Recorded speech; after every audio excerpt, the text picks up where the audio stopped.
You are listening to the On Purpose Podcast. What's up, everybody, and welcome to this week's edition of the On Purpose Podcast, where it's our privilege to be here with you, and it's our honor to serve you each and every week and to bring you content to get you moving, get you thinking, and hopefully get you in action to living that most purposeful life you can. This week, I'm super excited to have another inspiring guest, Dr. Jordan Grumet, also known as Doc G. Okay, if you got a nickname like Doc G, I'm super intrigued.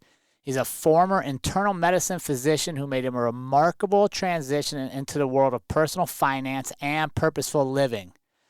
His first book, Taking Stock, a hospice doctor's advice on financial independence, building wealth and living a regret-free life, is where he shared profound lessons from his experience of serving those in hospice care. He's also the host of a popular podcast, Earn and Invest, where he delves into topics that help people achieve financial independence and live meaningful lives. In today's episode, we're going to explore topics from medicine, how you got into that, to finance. And really what I want to talk a lot about is serving in hospice care role and what that taught him about living a life without regrets, and leads us to his newest book that's coming out this January called The Purpose Code, How to Unlock Meaning, Maximize Happiness, and Leave a Lasting Legacy. So sit back and relax. Enjoy this week's episode with Dr. Grumet, and I'll see you at the end of the show. Dr. Jordan Grumet, welcome to the On Purpose Podcast, my friend. How are you today? I am so good and so excited to be here to have this great conversation. Anybody that's studying purpose and sharing purpose is intriguing to me. But then as I prepare for this and I look at your background coming from a doctor of internal medicine and specializing in hospice care, where you're seeing people at the end of their lives, your evaluation of how we live a purposeful life and how we live a regret-free life is going to carry some significant weight. So I'm excited to share your experiences and have you help us all make sure we're not coming to the end of our days going, damn it, I wish I would have. You know, it's this concept of memento mori, this idea of carrying the idea of death with you as you live your life. And I never knew it was called that. I just knew that I grew up now as a physician and did hospice work. And so I was dealing with the dying all the time. And somewhere in the back of my head, I kept on saying, you know, your time could happen when you least expect it. So memento mori, you know, it's kind of what we do. It's like if we can carry that idea with us that death is always near, it might help us be more alive today. I love it. How do we do that? Because, like, how do we balance knowing we could die tomorrow with living for today, but not throwing caution to the wind where we don't live strategically so that we have something for tomorrow? How do we balance that? So what I always tell people is, so we don't know. And we deal with this with money a lot, but I think we deal with it with purpose too. Like, do I YOLO? You only live once. I'm going to get every ounce out of every second, versus do you defer a little gratification? Maybe if I worked a little harder, maybe if I put things off, I would really reap the benefits later. And I think we have to ask ourselves a question, because we don't know. Like, if we had a crystal ball and we could say, I'm going to die in 25 years, 6 months, 3 days, 2 hours, and 5 seconds, we could then plan accordingly, right? And we could defer gratification enough to make sure we had what we needed and then get to the last moment. Since we can't do that, I like to ask people a simple question. What scares you most? Are you afraid that you're going to die today and miss out, whether it's on purpose or money or whatever it is? Or are you afraid that you're going to live a long time and not plan appropriately, and therefore either run out of funds or run out of something else you need to live the life you want to live? And so some people are going to say, look, you know, I'm afraid I'm going to die tomorrow. And for those people, I really say, well, you know, plan a little for the future, but then spend a lot of time thinking about today. And other people say, well, I think I'm going to live this great long life and I want to make sure I can enjoy it all the way throughout. I say, well, maybe defer gratification a little bit more and put it off maybe a little bit. Yeah. But then still don't forget to enjoy life a little today also. That's a good balance. I love it. All right, Jordan, before we get too far into this, like I like to think of this as a workout, and I can't just have you jump into the heavy lifting or a distance run without getting warmed up a little bit. Are you ready for your warm up questions, my friend? I am ready. All right, here we go. Sun rises or sun sets? Sun rises. Why? I am an eternal optimist and I'm always looking forward to the future. Ooh. So I'm looking at the beginning of things, not the end of things as much. In my work, I think about the end of things a lot. I think in life, I like to think about the beginnings. Oh, I like it. All right, a memorable quote or saying that stuck with you. You already gave us one. A memorable quote or saying that has always stuck with me. So this is something I've been thinking about. I hate to give my own quote, but it's the first thing that comes to mind, and it's related to what we're going to talk about today. Is Yeah. I always tell people you can't purpose your way to enough. And we could probably talk about this more in the future, but this idea that a lot of people don't feel enough on the inside, they're struggling with the demons of the past, and they think if I just pursue purpose, if I just make lots of money or get lots of accolades or do this thing that's going to change the world, I'm going to finally feel enough. And a lot of times I don't think that's true. I think we have to start by feeling enough, and then we can joyously move into the present and future, which is all about purpose. For sure. That's a great one. I'm excited to follow up on that. All right, favorite song on repeat right now. What are you listening to? Favorite song on repeat. I hate to say it. I've been listening to Taylor Swift Fortnite. I don't know what it is about that song, but I really like it. It's kind of sad, but kind of interesting, kind of fun. I don't know. I love it. I'll tell you, that's the first time Taylor Swift has made an appearance in that question in a while, so that's good. All Well, right. I've got kids who are 20 and 17, so I kind of listen to whatever they listen to, and so they make the playlist, and I just replay it. That's good. And what keeps you young too, right? I try. All right, favorite book. Favorite book. So I have to give a shout out to the book that changed my life, but it probably also won't be a normal one people talk about. There's a book called The White Coat Investor. And so someone sent it to me to read for a medical blog I was writing at the time, and it taught me all about money and investing, but it became my favorite book because it literally changed my life. When I read this book and realized that I could manage my finances, it was like the last excuse I had to not build the life I wanted to live. It was the excuse of money. Well, if I don't have enough money, I can't leave this thing that I'm not enjoying being a doctor because I need to make money. I need to make a living. I need to support my family. And this guy sent me this book and I read it and I'm like, that excuse doesn't work anymore. I actually have my finances in order. I need to start building the life I want now and not the mirage of wealth get in the way of happiness. Fantastic. All right, you get to have dinner with one person. They could have passed away or still be with us. Who would you have dinner with, and what specifically would you want to ask them? Oh man. So there is one person who I am definitely amazingly impressed with who's living today, which is Terry Gross. I love being a podcaster and I love interviewing people. And so Terry Gross is the interviewer on NPR Fresh Air. She's been interviewing everybody like for the last 30 years, presidents, sports stars, musicians, you name it. She's interviewed everyone and she's just such a good interviewer. And I'd love to ask her a basic, simple question. Tell me a time when you were interviewing someone and they either threw you off your game or surprised you so much that you had to stop because she is such an expert interviewer. I'd love to hear who stumped her. Oh, that'd be a great question. I'd like to hear that as well. How you feeling? You warmed up?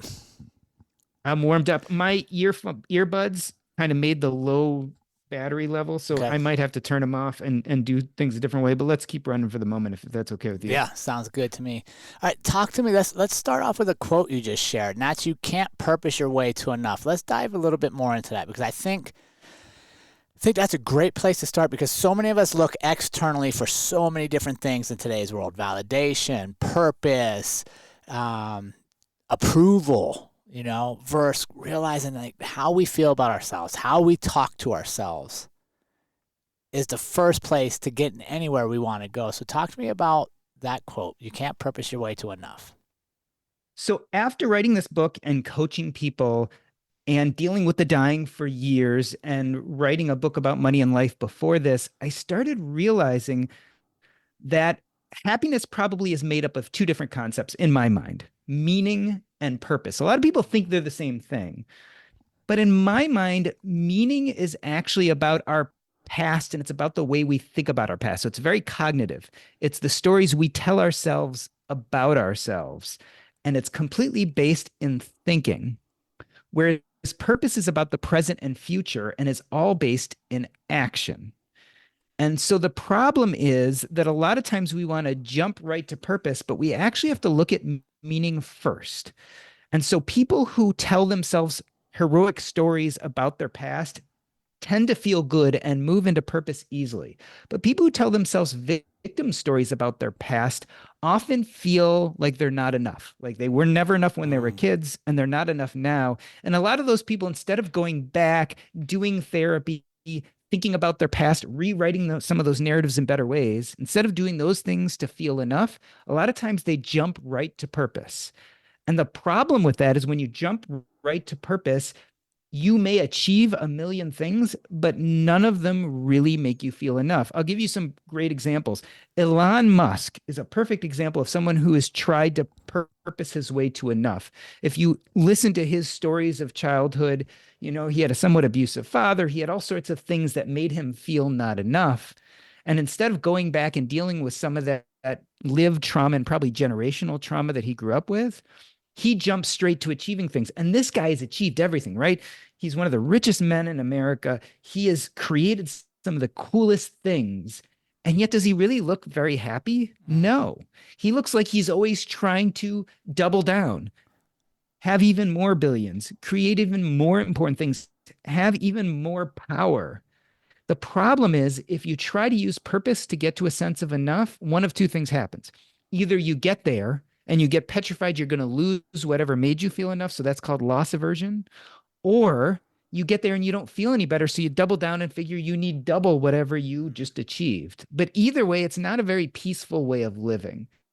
And so I think we have to understand that to get to enough, we have to have a better sense of meaning, a better interpretation of our past. But once you get to that good interpretation of your past, to that feeling of enough, then you can move to the present and future. You can move to purpose, which is all about action. Purpose is about doing things.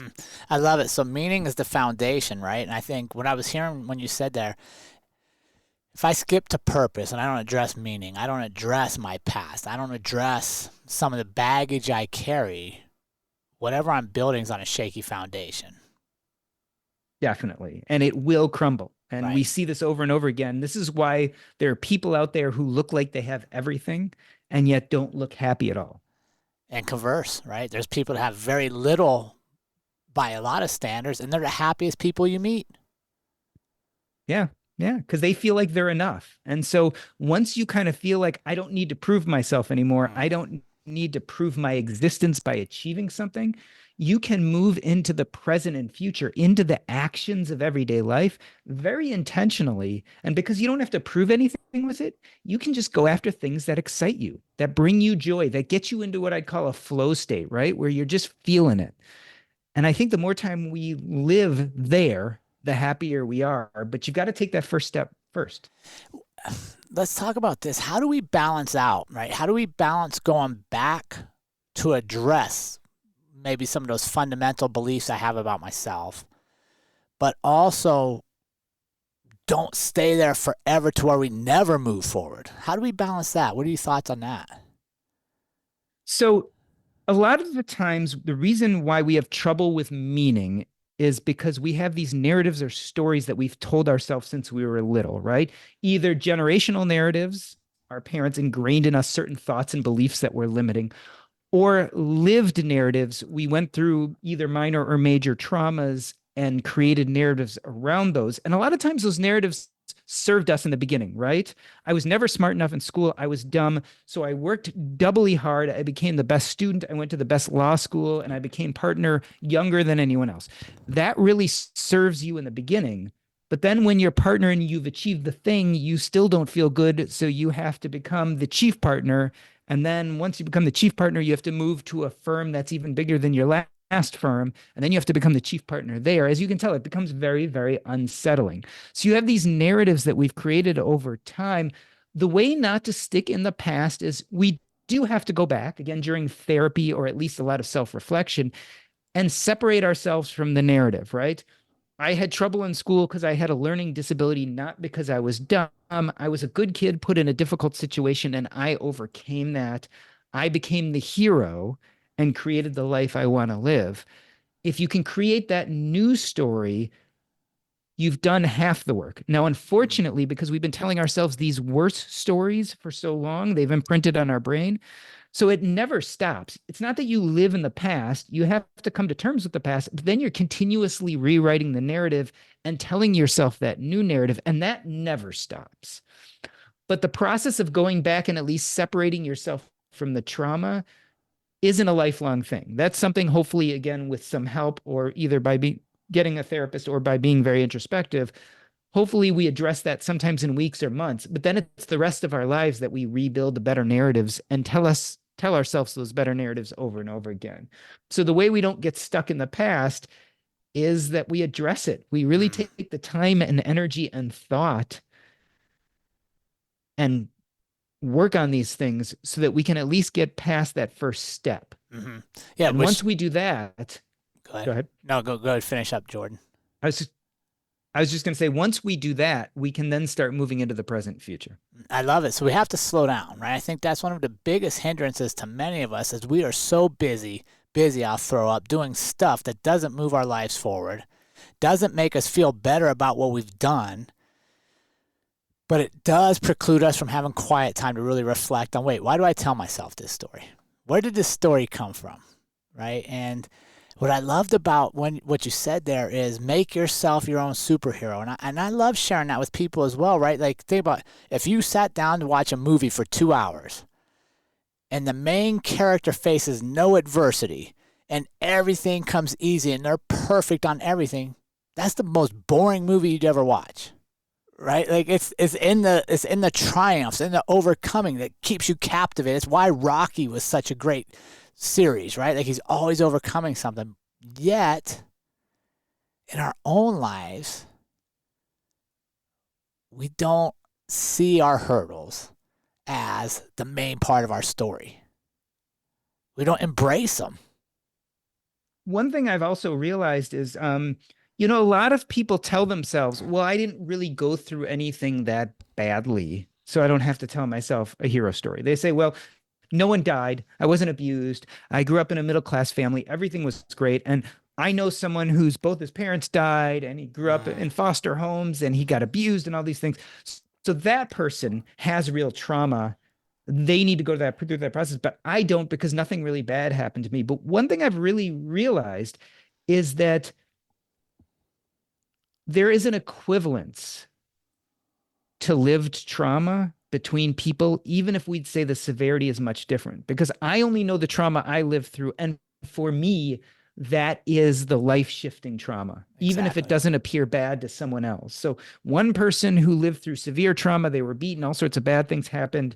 And another person who lived through maybe being teased when they were little, but otherwise was safe, but they really changed their lives, that, that trauma really affected them. There's an equivalence there, even though we want to say one sounds more severe than the other, because both of them very much impact how we live the rest of our lives. And for both of them, we need to go back and tell ourselves a different story about what happened in order to move on. And I found that sometimes people who have these smaller traumas have just as much or maybe even more trouble moving on than some of these people who've had the bigger traumas. And so I think we all face the same struggle, even if you look back at your life and say, it was pretty good. I have nothing to complain about. Yeah, no, 100%. And like we compare, what's that saying? Comparison is the thief of joy.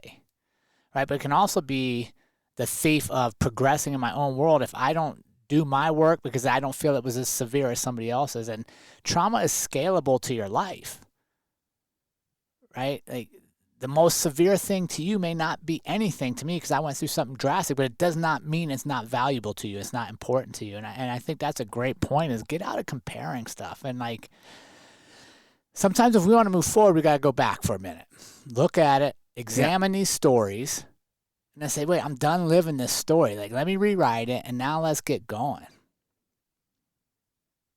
I love that. Trauma scales to your life. I think that totally describes what I'm talking about.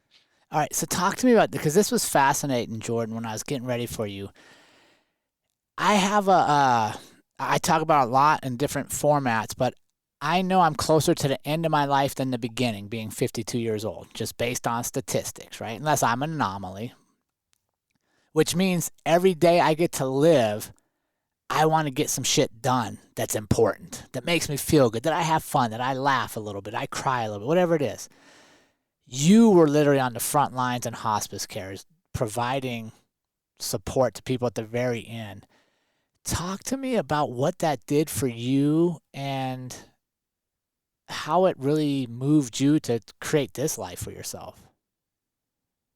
Well, I think I learned from the dying that people have regrets. And so deathbed regrets, it's a common trope. On the other hand, after taking care of thousands of people and going to the bedside and talking to people, I realized that there's a good percent of the population who gets to their deathbed and feels or regrets that they never had the energy, courage, or time to do certain things.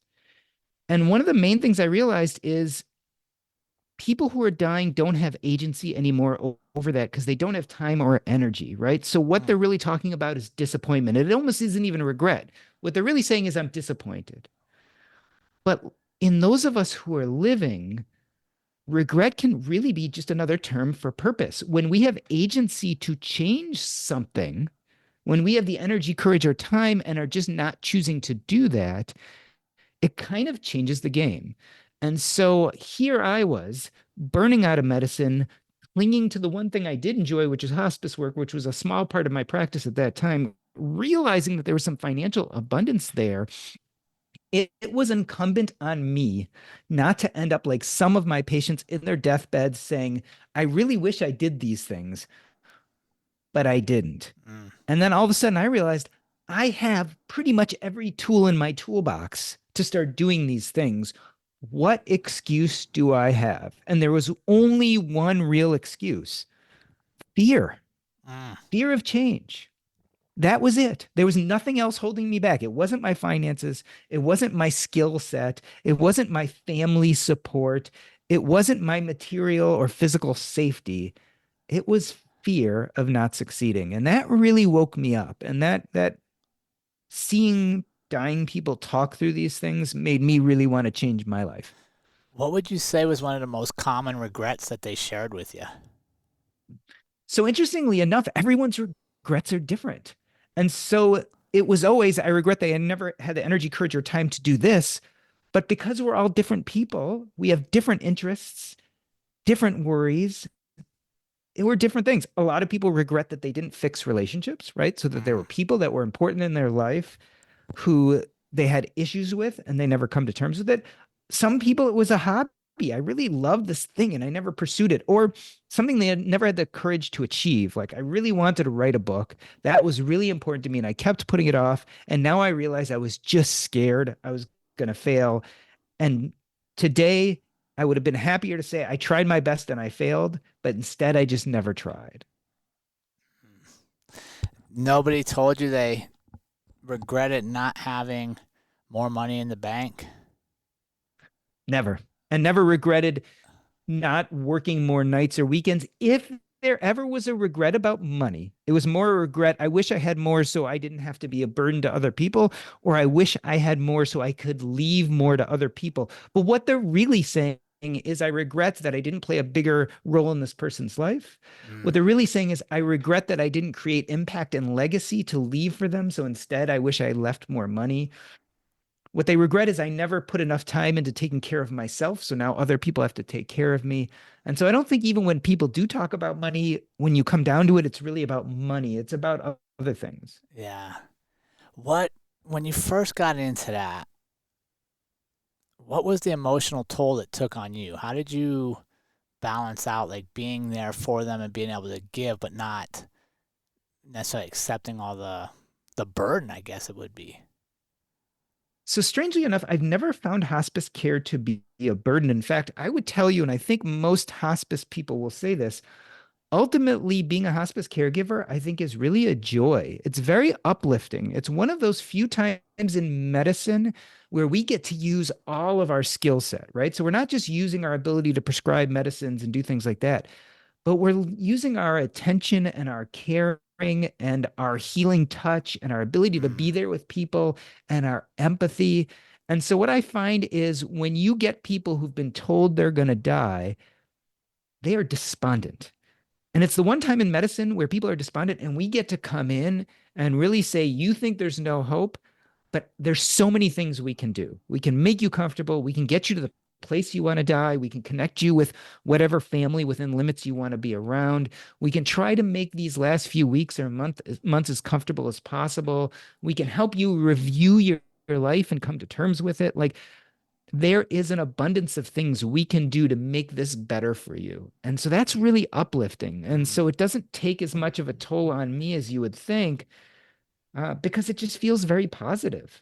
Yeah, no, that's a fantastic way to frame that. I guess I never really thought of that. Like there's a finality to your relationship with them, right? Like they know, and there's an open and honest conversation there, which, gosh, I can only imagine being there, and thankfully I haven't. So, and I want it to be a long time before I'm in that position. Well, let me tell you a trick. Okay. And this is the best trick I have from not only practicing medicine, but practicing hospice. People are afraid about what it's going to feel like or what it's going to be like to die. And so, what I always tell people is you tend to die the way you lived. And Mm. so, if you want to have a good, peaceful, calm death, then you need to build a good, peaceful, calm life. If you want to die without regrets, you have to live without regrets. And so, don't worry about dying. Build the life you want to live today, become the person you want to be. And the people who tend to do that tend to die really calmly and peacefully. Mm. Yeah, no, that's fantastic, right? Instead of worrying about dying, why don't we worry about living? Yeah, become the person you want to be. I mean, that solves lots of life's problems. It does. All right, let's transition here a little bit. I want to talk about the Purpose Code, your upcoming book that I was fortunate enough you sent me a copy, which I really appreciate to get to read. And one of the things you talked about in there is not so much looking for your purpose, but creating your purpose. Let's talk about that, being active and pursuing it instead of reactive, hoping it's going to find us. What I've found is that purpose is this really positive thing in our life. And in fact, tons of studies have been done to show that purpose increases our health, longevity, and happiness. It's pretty much accepted. But other studies show that up to 91% of people at some point in their life get purpose anxiety. And one of the reasons why people have purpose anxiety is they feel like there's this one big purpose that they're supposed to center their life around, and they're just supposed to figure it out all of a sudden out of nowhere. Either they're going to find it or it's going to find them. And all of a sudden, life is going to be perfect. And anyone who's done work on purpose or studied purpose or really tried to live a purposeful life actually realizes that living a life of purpose takes work. It doesn't just find you, it doesn't just fall into your lap. Even if you have an inkling of what feels purposeful to you, you actually have to then build and create that life. So it is true. We do have to find one thing, which what I call them purpose anchors, but these are these inklings or these beckonings of things we might enjoy or like. But then it's really incumbent on us to do the really hard work and build a life of purpose around it. Happy people are really good builders. And that's what it comes down to. Could you luck into your sense of purpose and someone else do all the work and just plunk you in there? I guess it's possible, but it's not common. Yeah, let's expand upon that, right? Because so I find purpose, and my purpose is to make the best widgets. And I hire a bunch of people that work for me, and maybe some of them find their purpose underneath my purpose, and that means I want to be the best widget maker on my shift, right? Which is a very good purpose, right? I take pride in my quality of work. Where others can be in the same deal and be like just there to collect a paycheck, like they don't see any bigger purpose because they're like, well, this isn't my purpose, it's his company. So how talk to me about how can people find their purpose even if it may not be them that created the initial thing that puts them in place, if that makes sense. So I think purpose is much easier than that, right? So I think we have these purpose anchors, these things that might be purposeful. So you might be like, I like building widgets. I like building things. Let's say that's your anchor. I love to build things, right? And so you can then build purpose around that anchor, building things. You could create a company, but you don't have to create a company. You could start a blog about it. You could start a podcast about it. You could start a makerspace and bring in local kids and help kids learn how to make things. Any of these are great activities and are examples of building purpose around this anchor. Here's the thing. I don't believe it's about, I think building is purposeful. And so my goal is to build a big company and make a lot of money doing it, because then you really become goal centered. And I think if purpose is really there to nurture us, it really has to be much more process oriented. So you can say, I love building things and I love the process of building a company. And this is cool. And I get excited to go to work every day. And this really, gets me going. And you can have the goal even of building this business and making millions of dollars of doing it. But if your sense of purpose and happiness 100% is, relies on meeting that goal, you may get lucky and meet that goal, but there are lots of reasons why it might not work out. Maybe someone started building the same thing you started building 6 months before. You had no idea, and they're just way ahead of the game. Yeah. Maybe you start building your business and some family tragedy happens and you have to take 3 months off and everything falls apart. You don't have a lot of agency over that, but you do have agency over, this is a joyful activity I can partake in every day. And you can set those goals, but those goals can't be the beginning and end of your sense of purpose, or you might more likely are going to find yourself disappointed. So I think that's how it works for you. Now, there are other people who might come work at your company and they may enjoy your sense of purpose. They might be like, gosh, I like building things too. And I found this guy who also likes building things and we can collaborate. I can become his employee and that can really enrich me. And I can be a happier person, not only because I'm doing something I like, but now I'm connected to this guy who's doing this real cool things. And we can build together. We can form a community of fellow employees. Those can be the guys that I go out to for a beer on Friday night. They're the people who console me when I'm lonely. They're the people I'll celebrate when I get married. All of that's wonderful. But you could also be the person who's like, I just need some money. And so I'm going to go work at this guy's company because I can do this and I make money. Maybe I don't even love it.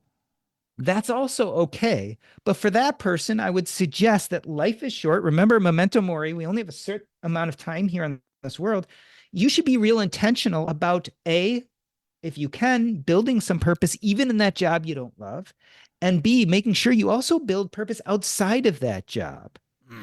And so what happens is you go to work for someone, maybe you love this job, maybe you don't, but knowing that our time is limited, you're constantly looking at your job saying, could I focus on this one area that I like more than the other areas and find some purpose in it? Can I build my time outside of work to be purposeful? Because ultimately, I like to look at it as from the today until the day we die, we have a set amount of time and we have no idea how much time that is, but you can't commoditize that time. You can't buy it, you can't sell it, you can't trade it. It passes no matter what you do. Yeah. But the one thing you have control over, the one calculus of our lives, is we can try to fill as much of that time as possible with joyful things, with purposeful things. And so it is incumbent on each one of us to be constantly looking at our calendar and looking at our time and saying, how can I get rid of things I loathe? And how can I add in things I love? And it's not going to be perfect. And sometimes you're going to have to do things you loathe to pay the bills or what have you. But we can use a few levers to help us out. I call those levers the joy of addition. So even if you have to hate your job, you can add in happy time, purposeful time outside your job. You can use the art of subtraction, which means getting rid of things you loathe. Maybe in your job, you again change positions to do more of what you like and less of what you don't like. And then if all else fails, you use substitution. Work for a different boss, a different company, try a different role within that company. So using those 3 levers, what we really want to do is enjoy as much of our time as possible and get rid of as much of our time doing things we loathe as possible. And that's like the calculus of our lives. I think that's as good as it gets. I agree, and it takes ownership of it, right? Like not going through life on autopilot, just doing things because you've always done them, but you don't enjoy it. You don't find value in it, right? Here's what do you think of this quote? Here's something I think about a lot when people ask me because I obviously I have the On Purpose podcast, and I try to say I live a very purpose driven life. Like I've since I was little know what my purpose is, and I try to live it. What I like to share with them is something I say here, and that is purpose is in the moments, right? Because I think sometimes we get caught up, just like you were saying earlier. I'm going to just keep doing the same stuff every day, waiting for this big, colossal occurrence, and then I'll have my purpose, and then I'll make changes in the world. And I'm like, wait, stop. What about the cashier you didn't even say hello to today?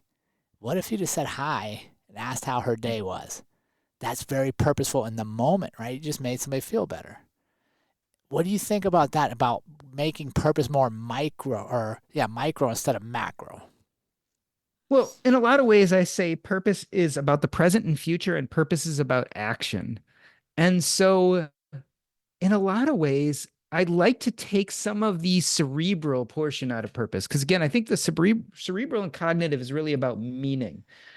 But I think purpose is much more about being and about being in the moment. Even when I say it's about the present and future, I'm not talking about planning the future. I'm just saying it's for today, but you're also going to want to have some activities that feel purposeful in the future. It's not about like big goals or even changing the world. It's about that action you're taking in the moment. And that's why I also like this concept of flow, a concept I did not talk about in my book. But I think when we're doing deeply purposeful things and we're in the moment, we kind of get close to that mythical state of flow where we're not worried about the consequences. We're not worried about the goals. We are just so in the moment that it consumes us. And I think when we look at what I call little p purpose, this process oriented purpose, as opposed to the long term goal oriented purpose, I think what we're really doing is trying to create more of that flow in our life. And that's very much in the moment, like you're talking about. Right. Which I'd also, what do you think? Can I substitute flow for momentum? Right. That's one of the things I like to talk about is creating momentum, just doing small things. You're not going to get to the big thing if you never take that first step. I think by thinking about momentum, or what I would call incremental steps or incremental gains, we take away a lot of fear and anxiety and loss of agency over that big thing that we might or might not be able to accomplish, and start focusing on what we have agency to change. And so I talk about this a lot with podcasting. I love podcasting. For me, podcasting is purpose. I love it from the moment I sit down in front of the mic. If I decided that I had a big goal with podcasting, that I got 1 million downloads a month, that's what I call big P purpose. It's goal oriented, it's audacious, and it's really hard to accomplish. A lot of times I feel like that's scarcity mindset oriented and sets me up for failure, because in a lot of ways I just might not have agency. Like there might be better podcasts out there. I might not have that reach. Who knows? But if instead I say, hey, look, I love podcasting and I'd like some momentum, I'd like to move forward, so I can study how to be a better interviewer.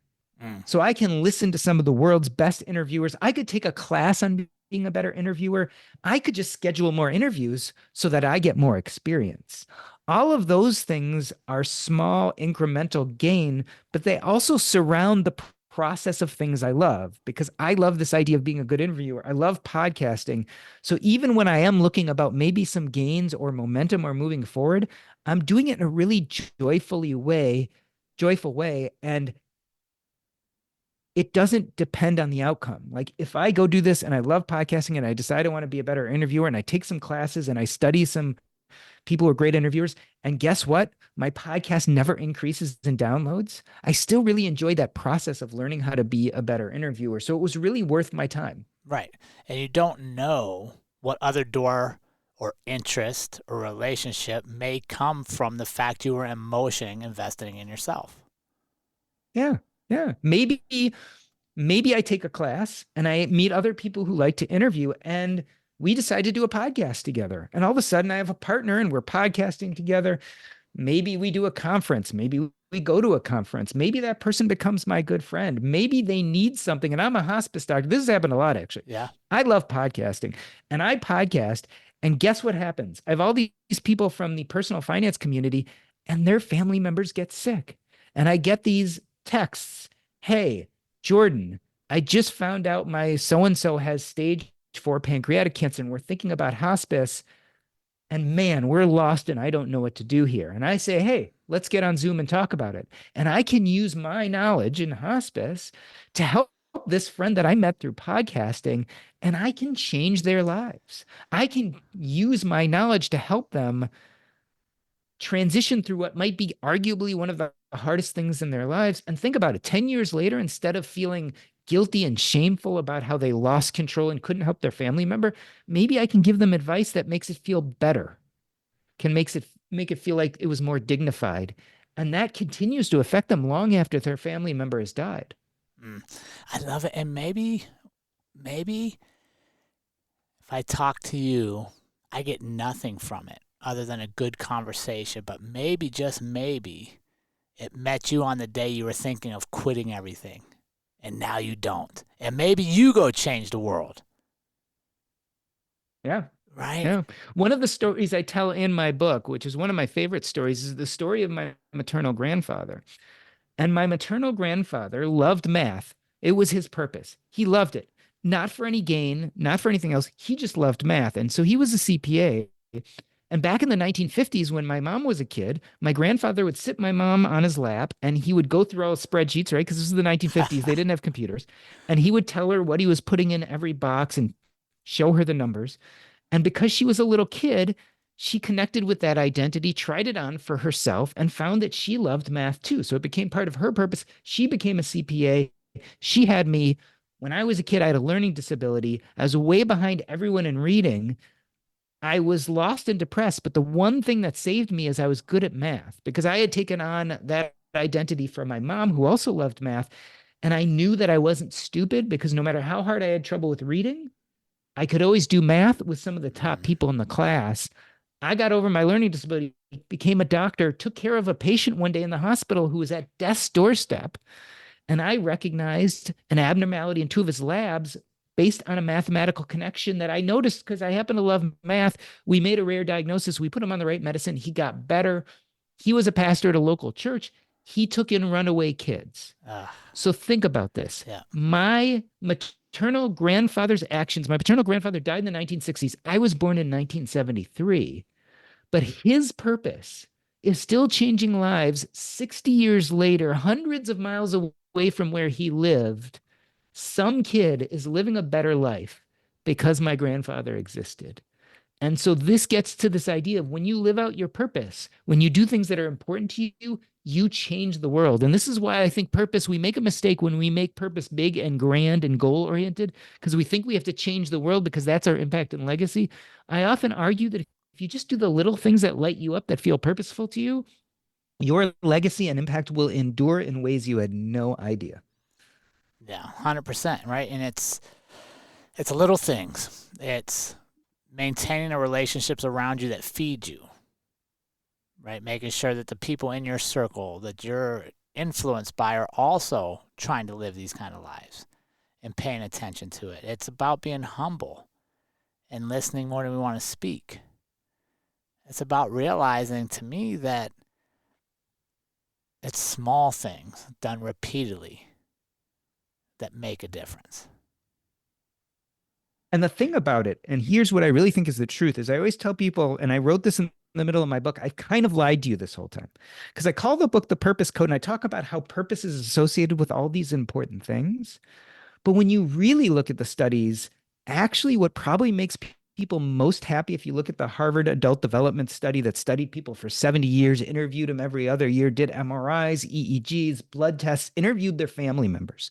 And after all of this, the one thing they found that was connected to happiness was not money, was not achievements, was not goals, was not your job, and wasn't even per se purpose. It was interpersonal connections. Now, my argument is purpose is so important because if you do purpose right, it connects you to other people. You form communities. you connect with people you collaborate with, and that's where the happiness really lies. So purpose is just a great vehicle, actually, to connect to other people. And it starts with you, right? It's not going to be, I can't make you, Jordan, feel purposeful. I can tell you all the great things I see about you, all the great things I think you're doing. But we got to stop and start it with ourselves. I got to feel it. I got to see it.